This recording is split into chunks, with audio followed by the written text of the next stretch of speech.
الحمدللہ رب العالمین والعاقبۃ للمتقین والصلاة والسلام علی سید الانبیاء والمرسلین اما بعد فاعوذ باللہ من الشیطان الرجیم بسم اللہ الرحمن الرحیم۔ برادران ملت اسلامیہ، السلام علیکم ورحمۃ اللہ وبرکاتہ۔ آپ دیکھ رہے ہیں ہمارا چینل صدائے حق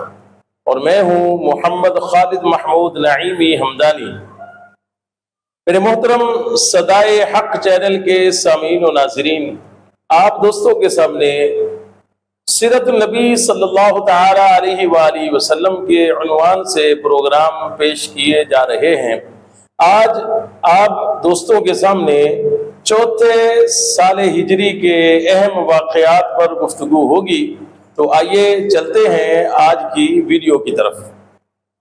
میرے محترم سامعین و ناظرین، چوتھا سال ہجری جو ہے یہ بہت اہمیت رکھتا ہے تاریخ اسلام کے حوالے سے۔ مدینہ المنورہ کے اندر ریاست مدینہ قائم ہو چکی ہے، اور جب اللہ کے نبی علیہ الصلوۃ والسلام نے مدینہ کے اندر ریاست مدینہ قائم فرمائی تو وہاں جو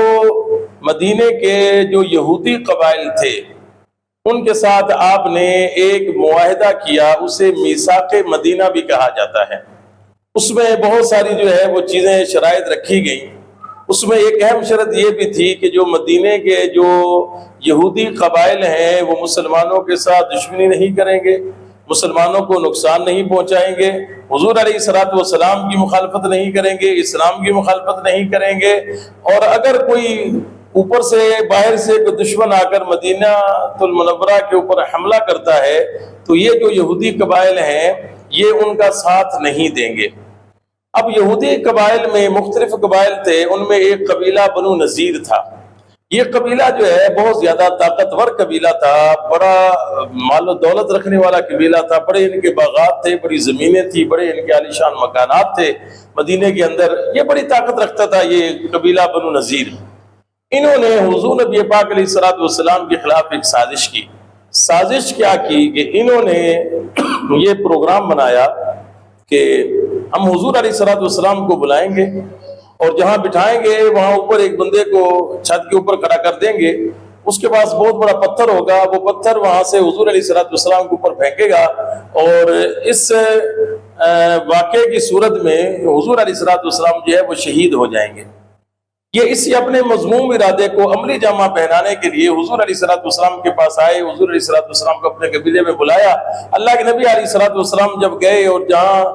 انہوں نے اپنے بندے کو کھڑا کیا ہوا تھا وہاں پہ جا کر انہوں نے حضور علیہ الصلوۃ والسلام کو بٹھایا، وہاں پہ جگہ بنائی ہوئی تھی، وہاں پہ آپ کو بٹھایا گیا۔ جیسے آپ بیٹھے، اللہ تبارک و تعالیٰ نے جو ہے وہ فرشتے کے ذریعے حضور علیہ الصلوۃ والسلام کو آگاہ فرما دیا کہ آپ جو ہے یہاں سے آپ چلے جائیں، کیونکہ یہ جو قبیلہ ہے یہ اس طریقے کی مذموم جو ہے وہ سازش کرنے کا ارادہ رکھتا ہے۔ حضور علیہ الصلوۃ والسلام فوراً وہاں سے اٹھے اور اس قبیلے سے نکل کر واپس اپنے کاشانہ نبوت میں تشریف لے آئے۔ اس کے بعد آپ نے جو ہے قبیلہ بنو نذیر کے لوگوں سے کہا کہ تم لوگوں نے معاہدے کی خلاف ورزی کی ہے، اب تم جو ہے مدینہ چھوڑ دو۔ انہوں نے جو ہے مدینہ چھوڑنے سے انکار کر دیا، کہنے لگے کہ نہیں، ہم مدینہ کو نہیں چھوڑیں گے۔ حضور علیہ الصلوۃ والسلام نے جو اپنے صحابہ کرام کے ساتھ جو ہے ان کے قبیلے کا محاصرہ کیا، اور کچھ دن کے بعد جو ہے یہ جتنے بھی لوگ تھے یہ مجبوراً جو ہے مدینہ کو چھوڑنے لگے، اور انہوں نے وہاں سے مدینہ سے نکل کر جو ہے یہ شام کی طرف اور خیبر کی طرف جو ہے یہ سارا قبیلہ چلا گیا۔ ان کے مکانات تھے، زمینیں تھی، باغات تھے، وہ سارا جو ہے مال جو ہے وہ صحابہ کرام کے حصے میں آیا۔ اب یہ جو واقعہ ہے یہ چوتھے سال ہجری کے اندر آیا اور یہ بڑی اہمیت رکھتا ہے۔ اب اس سے یہ پتہ چلتا ہے کہ عہد جو ہے، بندہ کسی کے ساتھ کوئی معاہدہ کرتا ہے، کوئی عہد کرتا ہے تو اس کو ہر صورت میں پورا کرنا چاہیے، عہد شکنی نہیں کرنی چاہیے۔ اور دوسری چیز یہ بھی ہمیں پتہ چلتا ہے کہ اللہ تبارک و تعالیٰ جو ہے اپنے نبی علیہ الصلوۃ والسلام کی حفاظت فرمانے والا ہے۔ اللہ خود حفاظت فرماتا ہے، اور جب اللہ تبارک و تعالیٰ جو ہے آپ کی حفاظت فرمانے والا ہے تو پھر کوئی بھی جو ہے وہ آپ کو نقصان پہنچا سکتا نہیں ہے۔ دوسرا جو واقعہ چوتھے سال ہجری کے اندر آیا وہ واقعہ رجی ہے۔ اس کے اندر جو ہے صحابہ کرام کو جو ہے وہ شہید کیا گیا۔ کچھ قبائل کے لوگ آئے اور کہنے لگے کہ ہمارے ساتھ کچھ مبلغ صحابہ کرام کو بھیجیں کہ وہ ہمارے ساتھ جو ہے ہمارے قبائل کے اندر جائیں اور وہاں پہ اسلام کی دعوت دیں۔ حضور علیہ الصلوۃ والسلام نے جو 10 صحابہ کرام کو جو ہے وہ ان کے ساتھ بھیجا، اور جیسے وہ تھوڑا سا باہر نکلے تو لوگوں نے ان کے اوپر حملہ کر دیا اور دھوکے کے ساتھ جو ہے ان 10 صحابہ کرام کو جو ہے وہ شہید کر دیا گیا۔ ابھی کچھ دن ہی گزرے تھے، کچھ تھوڑا ٹائم گزرا تھا کہ نجد کے علاقے کا ایک سردار جو ہے وہ حضور علیہ الصلوۃ والسلام کے پاس آتا ہے اور آ کر کہتا ہے کہ آپ جو ہے ہمارے قبیلے میں یعنی نجد کی طرف جو ہے کچھ صحابہ کرام کو ہمارے ساتھ بھیجیں اور وہ وہاں جائیں اور اسلام کی دعوت دیں، لوگوں کو اسلام کا پیغام پہنچائیں، اس سے اسلام جو ہے نجد کے اندر بھی پھیلے گا اور اسلام کا پیغام وہاں پر پہنچے گا۔ حضور نبی پاک علیہ الصلوۃ والسلام نے اس سے فرمایا کہ دیکھو مجھے اہل نجد کے لوگوں سے جو ہے وہ وفا کی امید نہیں ہے،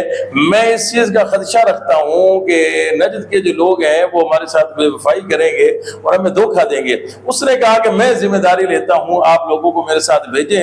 اور وہ جو بندے آپ بھیجیں گے ان کو کسی بھی طرح کا کوئی نقصان نہیں ہوگا۔ حضور نبی پاک صلی اللہ تعالیٰ علیہ وآلہ وسلم نے جو ہے وہ 70 صحابہ کرام، وہ صحابہ کرام جن میں سے اکثریت وہ صحابہ تھے جو اہل صفہ میں سے تھے، وہ صحابہ کرام جو قرآن پاک کے حافظ اور قرآن پاک کے قاری، قرہ اور حفاظ صحابہ کرام، اور بالکل درویش صرف جو صحابہ کرام تھے وہ 70 صحابہ کرام کی ایک جماعت کو حضور علیہ الصلوۃ والسلام نے اس کے ساتھ روانہ کیا۔ جب یہ جو گروہ ہے، یہ جماعت ہے 70 صحابہ کرام کی، یہ بیر معونہ کے مقام پہ پہنچی تو وہاں پہ انہوں نے پڑاؤ کیا۔ تو عامر بن طفیل جو ہے یہ وہاں کا ایک سردار تھا، یہ پہلے حضور علیہ الصلوۃ والسلام کے پاس آیا تھا، اللہ کے نبی علیہ الصلوۃ والسلام نے اس کو اسلام کی دعوت دی تھی، تو اس نے جو ہے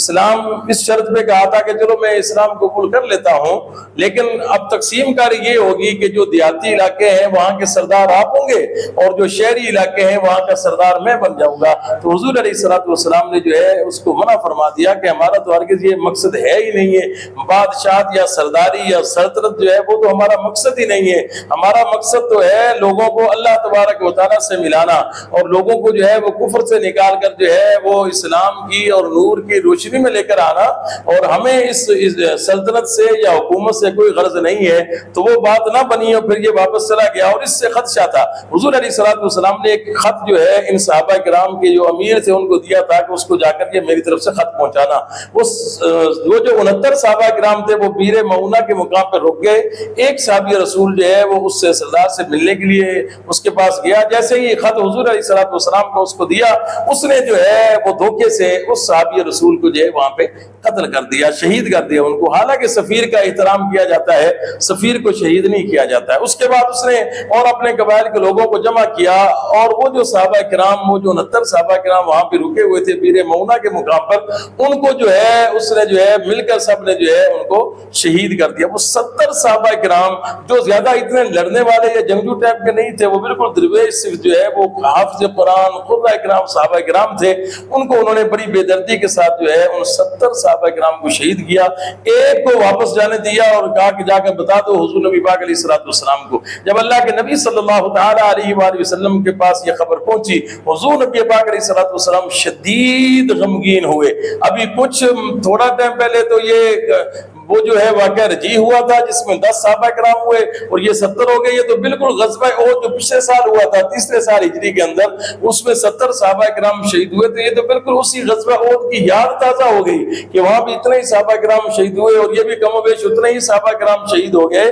تو بڑا حضور علیہ الصلوۃ والسلام کو دکھ ہوا۔ اللہ کے نبی علیہ الصلوۃ والسلام اتنا غمگین ہوئے کہ کئی دن تک حضور نبی پاک علیہ الصلوۃ والسلام جو ہے ان کے لیے فجر کی نماز میں جو ہے وہ ان کے لیے بد دعا بھی کرتے رہے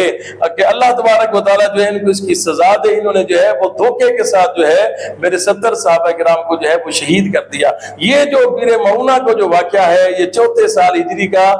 کہہ لیں، اور ساتھ اگر یہ بھی کہہ لیں تو بے جانا ہوگا کہ یہ تاریخ اسلام کے دردناک واقعات میں سے ایک واقعہ ہے۔ آپ تاریخ اسلام کے جتنے دردناک واقعات کو اٹھائیں گے ان میں ایک واقعہ بیر معونہ ہے کہ جہاں دھوکے کے ساتھ جو ہے 70 صحابہ کرام کو جو ہے وہ شہید کر دیا گیا۔ چوتھے سال ہجری میں شراب کی حرمت کا حکم بھی آیا۔ شراب پہلے حرام نہیں تھی، لوگ پیتے تھے، کچھ ناپسند کرتے تھے وہ نہیں پیتے تھے، لیکن ابھی شراب کی حرمت کا حکم نہیں آیا تھا۔ چوتھے سال ہجری میں اللہ تبارک و تعالیٰ نے حکم یہ جاری فرما دیا کہ یسألونک عن الخمر والمیسر، کہ آج کے بعد جو ہے شراب جو ہے یہ حرام ہے، کوئی بھی شراب کے قریب نہیں جائے گا، اور اگر کوئی شراب پیے گا تو وہ حرام کام کا مرتکب ہوگا اور وہ گناہ کبیرہ کا مرتکب ہوگا۔ میرے محترم سامعین و ناظرین، یہ تھے چوتھے سال ہجری کے کچھ اہم واقعات، ضروری واقعات۔